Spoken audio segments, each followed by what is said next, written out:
no escopo geral de violência feminina e violência masculina e a questão da natureza.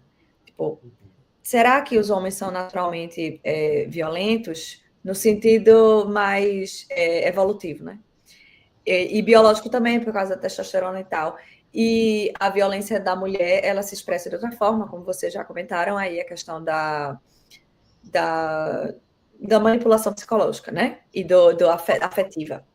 Né? Que basicamente as mulheres trabalham dessa forma, porque elas têm que compensar a falta de força física. E o ponto é, será que esses movimentos que estão surgindo são uma reação às mulheres, por exemplo, uma reação ao feminismo, uma reação às mulheres estarem ocupando muito espaço de homem, tipo assim, tanto psicologicamente dentro de casa, tipo, toda a... Isso nem só feminismo, mas a modernidade como um todo, né? Desde a Revolução Industrial, da mulher precisar trabalhar, precisar ganhar dinheiro, e saiu invadindo alguns espaços masculinos. Aí eu pergunto, esses movimentos, o incel, não sei o quê, é uma reação disso aí ou são coisas independentes? Me parece que sim, até porque se você pegar as feministas mais conservadoras, por assim dizer, era uma reação a algo também. Uhum, sim. São movimentos que reagem, né? Se a gente pegar o objeto A, aí no caso, desse caso, o objeto de desejo de todo mundo é o poder, né? Assim, a gente pega aí esses dois opostos, as pessoas estão disputando o poder, né? Eu vou aprofundar um pouquinho, posso, Mal, nesse tema? Pode. Cara, eu sou muito contra esses discursos de criar padrões de comportamento por gênero. Eu sou muito. E assim, cara, o movimento católico na internet, o movimento protestante na internet, eu falo de um lugar onde tenho certa propriedade, eu sou católico, vivi com esse povo e tal. Não vou falar tudo aqui, eu e o William já conversamos um pouco mais aprofundado, de uma forma aprofundada nisso aí, mas só passando por cima. Quando a gente pega uma mulher, um dia até eu fiz um react aí no meu Insta, né? A gente está pegando ali, aparentemente, uma catequista, eu nem sei quem é aquela senhora, só pegando o recorte dela, e aquela fala de que a mulher, ela é o socorro do homem. Né? A mulher é aquela que socorre o homem, é aquela que vai afagar o homem nas suas crises e tudo mais, e blá, blá, blá, blá. Quando, no entanto, a gente vai perceber que a lei áurea do negócio, assim, se a gente for pegar, né, dentro da estrutura da teologia católica, a gente vai entender que, cara, tem uma coisa dita ali, meu argumento não é teológico, tá? Mas tem uma coisa dita ali que é o seguinte, a mulher vai amar o Cristo, a mulher vai amar o esposo, né, tal qual a igreja ama Cristo e vice-versa, né? O Cristo vai amar e vice-versa. Ou seja, existe uma distância, mas assim, amazônica, entre você falar uma frase dessa, que está na Sagrada Escritura, e você começar a destrinchar significantes a partir dessa frase. Sabe? Então você pega ali, porque a mulher é a igreja e o Cristo é o esposo, a mulher vai ser sempre aquela que acolhe. E o homem sempre aquele que lidera. Cara, eu tenho uma puta aversão a isso. Eu acho que isso faz um mal danado. E eu vou trazer um dado, ainda que empírico, da minha clínica para vocês, né? Cara, eu já tratei muita gente assim, sabe? Eu já tratei principalmente mulher que cai nesse negócio. E que é atendido por terapeutas comportamentais, católicos e tudo mais, que eles chegam num determinado momento, como o caso que eu trouxe lá, chegou a mulher que foi abandonada lá com 4 filhos, né? Aí ela foi para fazer a sessão com a terapeuta disse assim, olha, você tem que pôr o joelho no chão, você tem que ir no inferno buscar, mas veja bem, isso foi com essas palavras, tá? Você tem que ir no inferno buscar o seu esposo. A mulher tinha sido traída sistematicamente. É claro que eu não estou querendo pegar a exceção, tá? Por isso que é um dado, não calculei de uma maneira geral, eu estou falando de um dado empírico da minha clínica. não foi uma nem duas vezes. Desde que eu estou no Instagram, sei lá, 5, 6 anos, que por eu ser católico, inclusive eu nem falo de teologia mais no meu perfil, muito por causa disso, chega muita gente. Até no boca a boca também. Psicanalista, sério, é católico, vai falar como se eu fosse falar teologia do set de análise. É um troço que a última coisa que a gente vai passar é teologia, sabe? Mas veja, é muito perigoso esse negócio de traçar comportamentos que são dignos de uma mulher e comportamentos que são dignos de um homem. Né? As variáveis são muitas, mas são tamanhas. Porque você está negando a individualidade humana nisso aí. Está colocando um monte de gente em caixinhas, só que as pessoas são pessoas únicas. Né? Não significa que porque eu sou católica igual a fulana. Né? A gente segue a mesma linha ali, a gente segue, né, idealmente a Bíblia e tal, mas existem outras variáveis na individualidade. Né? Então, a individualidade não só no sujeito, mas a individualidade do encontro do casal. Porque a dinâmica de um casal, ela dá vida a um novo sujeito, que é o próprio casamento. Existe uma dinâmica nova, que é como se fosse uma pessoa que estivesse surgindo. Você parar para pensar, o sexo, por exemplo, ele é uma linguagem. Sim. É uma fala que tem ali, que vai rolar. Né? E às vezes é ruim, às vezes é bom, e vai aprendendo daqui, aprende dali, toca daqui, toca dali. Quando vê, as pessoas estão se conversando. Como se fosse uma comunicação comum. Ou seja, simbolicamente falando, é como se nascesse uma pessoa ali. E essa pessoa é inédita, tal qual o indivíduo é inédito quando nasce. A impressão digital não se repete em lugar nenhum. Né? E acredito que nem córnea, embora não seja a minha área. Mas perceba, o casamento, mesmo católico, ele tem uma série de particularidades. Portanto, eu vou chegar no meu ponto agora, que é o meu ponto mais alto. Não sei da audiência quem vai gostar, quem não vai, mas enfim, eu não gosto nem de ler chat quando eu participo dessas coisas para ficar ali. Não, pode falar à vontade. Eu acho que esse tipo de retórica comportamental a respeito de mulher faz isso, homem faz aquilo, é uma retórica elitista. Isso é coisa de gente rica. De burguês. Exatamente. O burguês olha de cima e fala: a mulher tem que ficar em casa, não pode dirigir, não pode trabalhar. Eu lembro, veja, na minha biografia, tá? Eu vi uma série de crianças, por exemplo, na minha própria casa, minha mãe trabalhou a vida toda. Sim, na minha também. Normalíssimo. Entendeu? Então virou norma agora as mulheres, por exemplo, e claro, a mulher deseja estar em casa, e aquilo é um desejo dela, zero bronca com isso. Mas um dado clínico para você, geralmente, quando isso não é investigado, é um deslocamento de desejo e ninguém sabe. Chega na análise dizendo, não sei, minha vida está vazia, meus filhos foram embora, eu não fiz porra nenhuma com a minha vida. Né? Então, assim, eu posso dar exemplos inúmeros aqui, tá? Principalmente da geração dos nossos avós, que pegaram muito isso aí, né? A gente vê uma série de velhas, de senhorinhas, assim, deprimidas, velho deprimido, é um troço a rodo, sabe? De você olhar e dizer, cara, cadê essa mulher tinha sonho, porra, esse cara tinha sonho. E ao entrar nesses comportamentos de engenharia social, sabe? Para caber na caixinha X, caixinha Y, nego se fudeu. Agora, isso é coisa de gente rica. Porque se você vai numa comunidade, se você a galera protestante, a galera católica, meu irmão, todo mundo tem sonho, todo mundo trabalha, todo mundo vai catar o seu. Tu tá entendendo? Sim. Agora chega na internet, todo mundo, a mulher é o socorro, ela é sempre o socorro. Cara, eu já fui o socorro da minha mulher inúmeras vezes. Ela também já foi o meu inúmeras vezes. Que lugar é esse de socorro que pertence a um lado só? Que conversa é essa, rapaz? Eu falo que eu venho de uma família muito fodida, porque na minha família, desde a época que eu conheço, todas as mulheres trabalharam. Todas.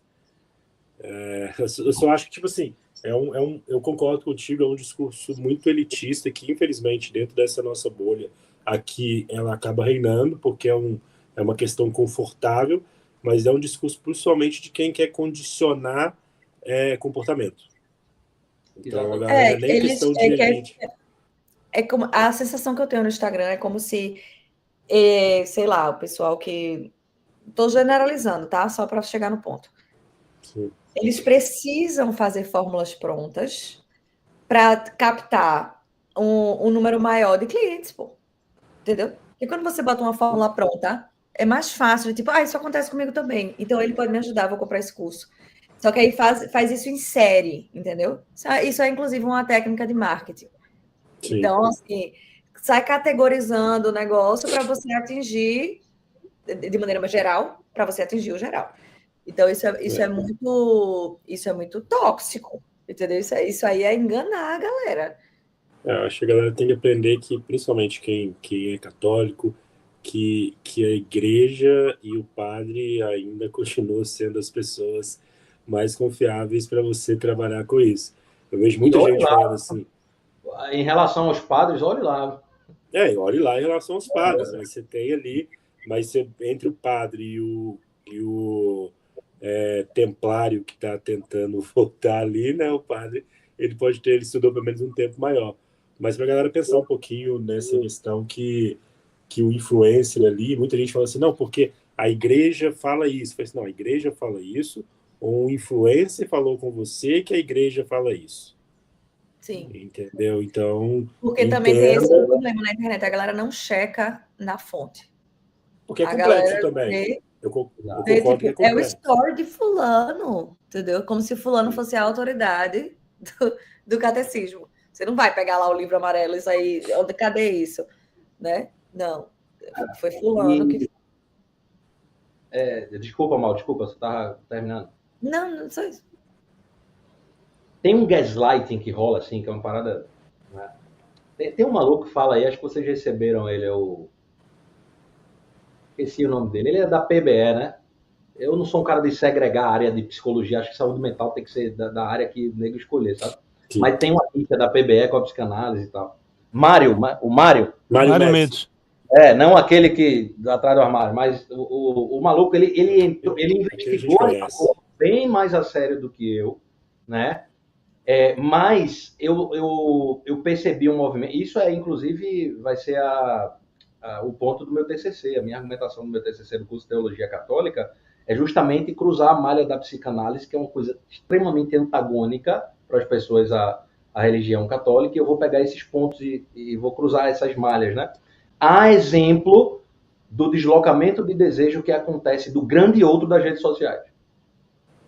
Ou seja, a rede social, o influencer, ele toma o espaço de grande outro. Tanto daquele que castra, como daquele que aceita. Então, assim, é como se você estivesse introjetando um grande outro na sua vida. O grande outro na psicanálise como já diz o nome, alguém que exerce sobre você o desejo, né? Alguém que você deseja atenção, que você deseja aprovação e tudo mais. Sim. Você vai perceber que na cabeça dos seguidores, tudo que mais tem que chamam de assembleia de vozes, né? Tudo que mais tem é a voz desses caras. Por que eu falo disso com tanta autoridade? Porque eu já fui um deles. Eu já fiz essa parafernália toda aí. Eu sei indo, sei voltando. Quando eu vi o cheiro de merda de longe, eu falei, não, meu irmão, deixa eu voltar para minha psicanálise aqui. Oxe, eu também quase caí, menina. Eu quase caí nessa daí de mulher virtuosa. Tá ligado? Nossa, cara, não, pelo amor de Deus. Tecnicamente falando... Mulher virtuosa vestida de bolo. Vestida de bolo, sabe? De bolo de noiva. Caralho, quando eu vi as mulheres... Assim, ó, raspando. Quando tava chegando lá, eu falei... Tem algo estranho, algo está cheirando mal. E isso é um desejo. Veja, isso é um deslocamento de um desejo muito mal feito. Por adultos.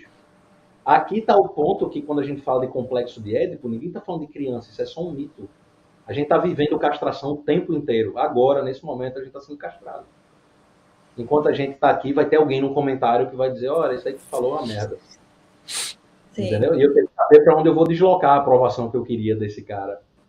Né? Então, na internet, o que é que acontece? Né? Ele desloca para o grande outro, que é o influencer. Né? Então, assim, eu não queria usar essa palavra, é um caráter de seita muito perigoso, mas meu ponto de investigação é justamente na parte psicanalítica do negócio. Então, eu fiz um estudo aprofundado nesse TCC, justamente para explicar o que acontece na introjeção de um grande outro virtual, né, que é o pessoal da internet. Tem tudo a ver com a série isso, tá? Que a gente está falando. Né? O cara foi acolhido e teve o grande outro no movimento incel, né? Então, evidentemente, a narrativa que estava na cabeça dele o tempo todo era narrativa incel. Como se tivesse alguém falando falando aquilo o tempo todo, né? E o perigo que isso tem, de como a gente pode deslocar o nosso desejo para um grande outro que é virtual. Tá cagando para você, não lhe conhece, e se lhe conhecer, lhe castrava ainda mais. Isso. Essa é a grande realidade, porque ele é rico, você não é. Começa daí, a lei dele só serve para ele, não serve para você, né? Então, assim, é campeão, para fechar esse ponto, é campeão, cara, assim, das pessoas religiosas que eu atendo.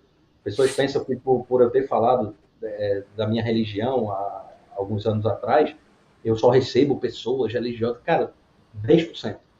Honestamente, 10% do assunto da clínica psicanalítica é religião. E 10% das pessoas que eu atendo são religiosas. Mas dentro desses 10%, o campeão são mulheres neuróticas. E cresceu, que vem a ver com a série, e cresceu muito dentro desses 10% o movimento do homem alfa. Mas a narrativa é a mesma. Assim. Eu não vou falar para nenhum paciente se identificar aqui, mas é uma narrativa bem parecida com o que a gente está falando aqui. Sim, e também porque parece que quando você tem dinheiro, isso te traz alguma autoridade de alguma forma, entendeu? Então, tipo, essa galera rica, católica, não sei o que lá, cheia da grana, com a casa, sei lá o quê, do nada ele ganha autoridade por causa dessa imagem, entendeu? Então, mas aqui no Brasil tem, não sei se fora tem isso também, mas aqui no Brasil tem essa cultura que uma vez você é rico, você é senhor da verdade. Não precisa de mais nada. Só você é rico. Então qualquer coisa que esse cara fala, eu tenho que escutar, eu tenho que fazer, ele tá certo. A galera não entende realmente essa questão do que a pessoa tá falando e também dessa influência. Por isso que entra naquilo que a gente estava conversando sobre o 80-20 no início, a gente falou brincando, mas tipo assim, o cara é rico, bonito, famoso. É o superficial. Mas quando você chega num país igual o Brasil, como o Rasta fala de QI sub 83, esses 3 fatores são fatores que elevam realmente as pessoas a um patamar que elas não estão, mas dão autoridade para elas. Entendeu? Exatamente. É dinheiro e diploma, meu amigo. Que o brasileiro tem tara com esse negócio de diploma e dinheiro. Então, tipo, é o especialista rico. Pronto. Mas aí perceba como é esse lance dos significantes, né? Perceba que isso são apenas 2 significantes para um significado. O que é que a gente consegue com essas 2 coisas? Poder. Poder, sim. Então são significantes que a gente usa para ter poder. Veja, ninguém carrega grana no caixão. Isso é o clichê mais certo que tem. Ninguém quer dinheiro para carregar, não. Nego quer dinheiro para... Até mesmo o poder que é bem deslocado, bem elaborado. Por exemplo, eu quero ter poder de grana para dar grana para minha filha. Mas é uma espécie de poder, tá? Agora, esse poder mal elaborado, ele vai deslocar para um lugar de ódio, certamente. E uma última parada que a gente tem que falar é isso aqui, né? É o nosso canal de cortes, que voltou agora, tá bombando, já tem 588 inscritos. Pessoal, aí tem cortes maravilhosos, inscrevam-se no canal.